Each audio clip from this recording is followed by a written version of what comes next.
Hello everyone, আমরা গিয়েছিলাম কৈলাসহর আমার দিদির বাড়িতে বেড়াতে।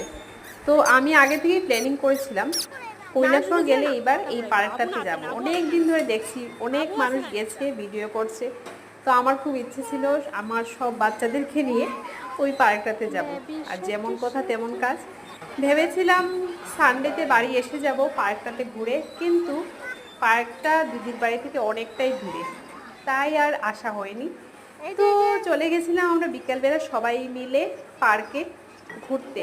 এটা পার্ক বলবো না, একটা কি বলে, একটা এটা পিছনে ছিল একটা চা বাগান। খুব সুন্দর এনভায়রনমেন্টটা, খুবই সুন্দর। পার্কও বলা চলে না, আবার রিসর্টের মতো একটা বানাচ্ছে, খুব সুন্দর। অনেক বড় জায়গা নিয়ে বানিয়েছে, মানে একটা সময় কাটানোর বেশ বড় জায়গা। আর এটাতে হয়তো বা অনেক মানুষ পিকনিকও করবে পিকনিকের টাইমে।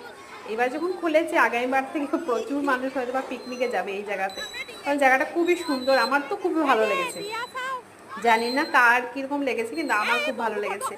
আর বাচ্চারা দেখুন খুবই আনন্দ করেছে বাচ্চারা, তাই ওদেরকে ঘুরিয়ে ঘুরিয়ে এইখানে ওরা এই সব জিনিস নিয়ে খুব মজা পেয়েছিল। কিন্তু আমরা তো বড়রা ভাবছিলাম পুরোটা ঘুরে দেখি, তাই ওদেরকে নিয়ে চলে গেছিলাম ওই উপর দিকে। ভাবলাম উপর দিকটা ঘুরে আসি। এই দেখুন ওরা যাবে না, ওরা এই সব সব কিছু চড়বে শুধু। তারপর ওদেরকে নিয়ে উপরে চলে গেছে চা বাগানটা দেখতে। জিজু বলছিল চা বাগান দেখে আসো, চা বাগানটা খুবই সুন্দর। বলছে চলো চা বাগানটা দেখে আসি। তো আপনাদের সাথেও দেখাচ্ছে, এই দেখুন খুবই সুন্দর জায়গাটা নিয়ে চা বাগান করেছে না, খুব ভালো লেগেছে। আমি কৈলাসহর চা বাগানে কোনোদিন যাইনি, এবার ফার্স্ট।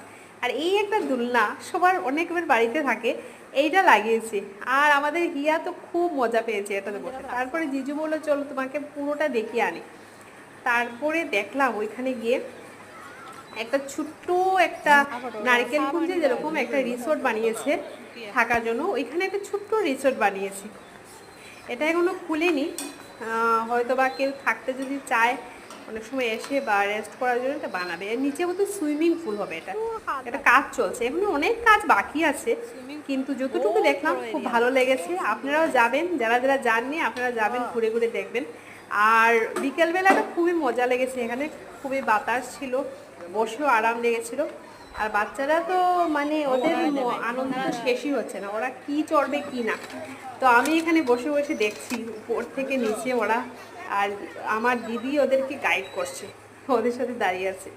তো আমি এখানে বসে বসে পুরোটা দেখছিলাম, খুব সুন্দর, খুব ভালো লেগেছে। যারা যারা যাননি ওরা অবশ্যই যাবেন। চলো টাটা।